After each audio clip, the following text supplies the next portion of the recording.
Assalamualaikum warahmatullahi wabarakatuh. Para sahabat sekalian, saat ini kita mendapatkan berita yang lumayan viral bahwa ada perlakuan hukum yang berbeda antara perzinahan suka sama suka dan perzinahan pemerkosaan. Nah, selanjutnya, apakah letak perbedaan dalam permasalahan ini dalam konteks ilmu fikih? Apakah betul ada perbedaan hukuman yang ditibakkan oleh hukum syariat? Apakah sama? Nah, selanjutnya mungkin juga ada pertanyaan, bagaimana hukumnya seseorang yang berzina sementara orang tersebut punya suami atau punya istri, atau pernah punya suami atau pernah punya istri. Nah, di sini akan kita kaji bersama, di mana mudah-mudahan pengetahuan ini bisa kita sama-sama ketahui, ujung-ujungnya kita dapat meraksa diri, menjaga diri dan keluarga dari bahaya perzinahan. Pertama, perlu diingat bahwa yang dinamakan memasukkan alat kelamin laki-laki dan perempuan itu hukumnya sama, zina. Mau suka sama suka, mau diperkosa, artinya tidak suka sama suka, itu hukumnya sama zina. Letak perbedaan adalah antara orang yang memaksa dan dipaksa, atau hukum antara suka sama suka dengan ada pemaksaan. Nah, ini yang jelas perbedaannya itu bukan hukum zinahnya, bukan letak yang dinamakan zinahnya.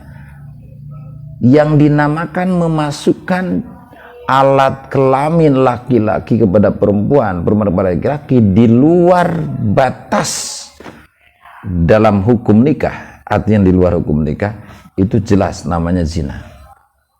Jelas itu namanya zina. Tapi letak perbedaan itu adalah terhadap konsekuensi hukum setelah terjadinya, itu yang perbedaan. Mana? Satu, perlu dicatat bahwa ada sebuah keterangan, laisa alal mustakrohati haddun. Tidak ada bagi seseorang yang benar-benar dipaksa itu konsekuensi hukuman, tidak ada. Artinya bagi seseorang yang dipaksa seperti yang diperkosa, emang tidak ada konsekuensi hukum had.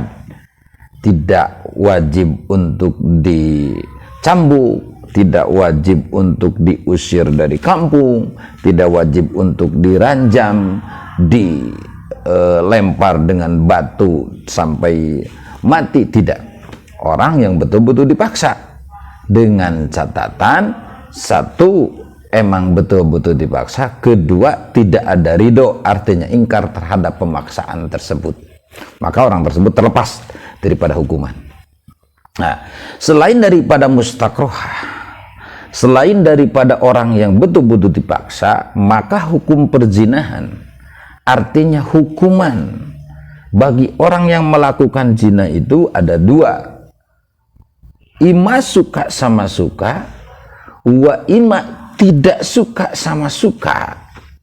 Nah, dalam selain perkara yang tadi, seperti dipaksa emang ternyata merasa ridho, tidak menjadi ingkar, maka hukumnya akan sama dengan suka sama suka. Nah, apakah hukum yang zina seperti ini? Maka perlu diketahui rinciannya dua. Satu yang termasuk muhson, dua adalah yang termasuk ghair muhson. Nah, siapakah muhson, siapakah ghair muhson? Muhson adalah seseorang, satu, syaratnya akil balig, syarat muhson. Dua, orangnya adalah merdeka, bukan nambah sahaya. Ketiga adalah pernah merasakan jima atau bersetubuh dengan halal, walaupun dalam kondisi haid. Nah, ini adalah muhson. Kedua adalah ghair muhson. Nah, kita harus tahu dulu ini dulu. Nanti kita akan sedikit bahas apa konsekuensi hukum setelahnya. Kedua adalah ghair muhson. Siapakah ghair muhson? Orang yang bukan akil baligh, orang yang bukan orang merdeka seperti hamba sahaya, orang yang belum pernah merasakan jima yang halal, itu ghair muhson. Nah, selanjutnya adalah apakah hukuman yang terjadi buat keduanya? Itu sangat berbeda. Mana? Muhsan. Ingat kembali lagi, muhsan itu hukumnya adalah menurut hukum fikih sebagaimana tertera dalam kitab I'anatul Talibin juz 4. Orang ini harus diranjam oleh muslimin. Apa itu diranjam? Orang tersebut harus ditanam setengah tubuh dan muslimin yang lewat wajib untuk melempar orang tersebut sama batu sampai mati. Ini adalah ranjam bagi seseorang yang muhsan. Apakah hukuman orang yang zina dan posisinya guer muhsan? Yaitu orang yang bukan akil balik, bukan orang merdeka, dan orang yang belum pernah merasakan jima atau bersetubuh yang halal. Maka hukumnya adalah dicambuk 100 kali dan ditambah diusir dari kampung selama 1 tahun. Itu menurut jumhur para ulama. Tapi kalau menurut Imam Hanafi, masalah diusir dan tidaknya itu bagaimana kebijakan imam, bagaimana kebijakan pemerintah. Nah, selanjutnya perlu dicatat, dari zina yang manapun, ima yang tadi diperkosa, di mana yang diperkosanya itu, yang dipaksa itu tidak ada hukuman, ima yang muhsan wa ima ghairu muhsan, dalam konteks hukum anaknya sama.